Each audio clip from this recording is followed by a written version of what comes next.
जगत से निकल गए, भ्रमणशील रहे। कभी वो पटना में रहे, पटना से जब निकले तो देवघर में अभी लोगों ने मकान खोजा तो अपना किला आशीर्वाद भवन में रहे, वहां से निकले तो चित्तो लोहिया में रहे, वहां से निकले तो कत्थल मोड़ में रहे, वहां से निकले तो साइंस सिटी में रहे, वहां से निकले तो उपवन में रहे, वहां से निकले तो हॉस्पिटल में रहे, और वहां से निकले तो वापस चले गए। तो कम से कम अनुसरण तो करना होगा ना। जब तक वो शरीर में रहे तब तक एक जगह नहीं रहे हो, घूमते रहो। और उतना बड़ा सरकार की नौकरी, उतने बड़े पद पर रहकर भारत के एक एक कोने में सिर्फ शिक्षता का अलग जगाया उन्होंने, एक एक जगह जाकर महादेव का काम किया उन्होंने। मैंने गौर से देखा है उनको, उनके पास बैठकर तो पाया है कि वो कभी भी महादेव से दया और महादेव को प्रणाम, ये दोनों सूत्र पर ध्यान नहीं दिए। हम लोग को भले ही करते रहे, लेकिन उनको जो मैंने देखा है, जो मैंने हरिद्रा नगर को पाया है, वो क्या देखा, वो कभी भी महादेव को प्रणाम करने की स्थिति में नहीं रहे, कभी भी महादेव को दया मांगने की स्थिति में नहीं रहे। क्यों नहीं रहे? क्योंकि वो शिव सूत्र को जगत में उतारने आए।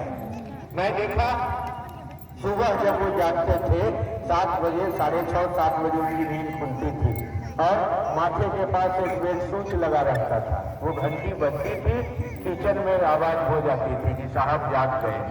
अब तुरंत चाय का प्याला बना, उनको चाय चला गया, चाय पिए, फ्रेश हुए, तुरंत बाहर निकल गए।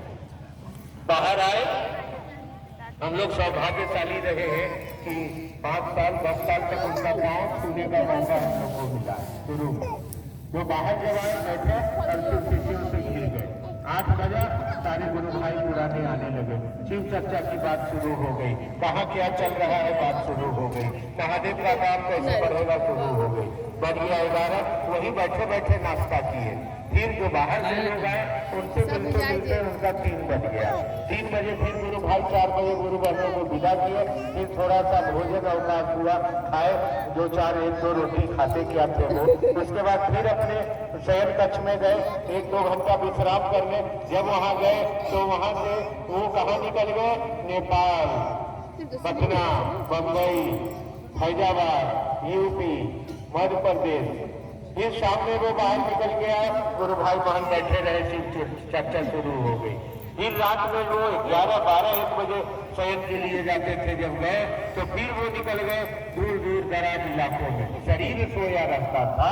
जो हरिद्रानंद महादेव का चेला था वो घूमता रहता था रात में, जो बिस्तर पर चले जाने के बाद। ये मैंने देखा है कि 2-3 दिन के बाद एक गुरु बहन आती है, नेपाल से आती है, कोई दिल्ली से आती है और कहती है भैया आप मेरे घर आए थे कल, हमको बता रहे थे कि चलो महादेव का काम करो, जल्दी करो, निकलो, तुम छोड़ दी हो, बैठ गई हो, महादेव करो, ठीक नहीं होगा। और हमने हाथ जोड़ के कहा कि जी भैया हम चलेंगे। आपने पानी मांगा, हमने चापाकल से पानी, पैसे दे, बोतल नहीं था, आपने कहा 2 चापाकल का पानी बढ़िया होता है। और जैसे आपको पानी देने लगे मेरी आंख बंद हो गई और आप निकल गए, भाग गए। भैया थोड़ा देर और रुक जाते तो क्या बिगड़ जाता, और लगी रोने वो। मैंने समझ लिया कि ये रात में जनाब सोते भी नहीं है, ये जब सोने का नौटंकी करते हैं उस समय भी जाते हैं और दूर दराज इलाकों में लोगों को शिव का शिष्य बनाते हैं। यानी ये शिव सूत्र, इस बात के पीछे गहरी राज छुपी हुई है, इस बात को समझिएगा। ये शिव सूत्र है और इसी को उन्होंने जगत में उतारने के लिए दिन रात हरकत किया है, चला है, लोगों को दिया है। तभी आज हम आप बैठे हैं। यहाँ कितने जात के लोग बैठे हैं, कोई किसी से नहीं पूछता है कि आप खीर खाते आए हैं कि हलवा खाते आए हैं, आप मांस मछली खाए हैं कि आप बाभन हैं कि हरिजन है कि शुगर है कि क्या है, कोई नहीं पूछता।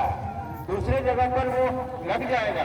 वही धरती पर बहुत सारे मंदिर हैं जहाँ कोई, जिसको आप कहते हैं, शिव शिष्य नहीं कहते हैं, जहाँ कोई निम्न जात के लोग अगर चल गए पूजा करने तो पूरा मंदिर को धोया जाता है, पुजारा किया जाता है। लेकिन एक यही जगह है, सही जगह है जहाँ हम आप बैठे हैं, जहाँ न धर्म है, न जात है, न संप्रदाय है, न भेद है। बगल में आवा दीदी बैठ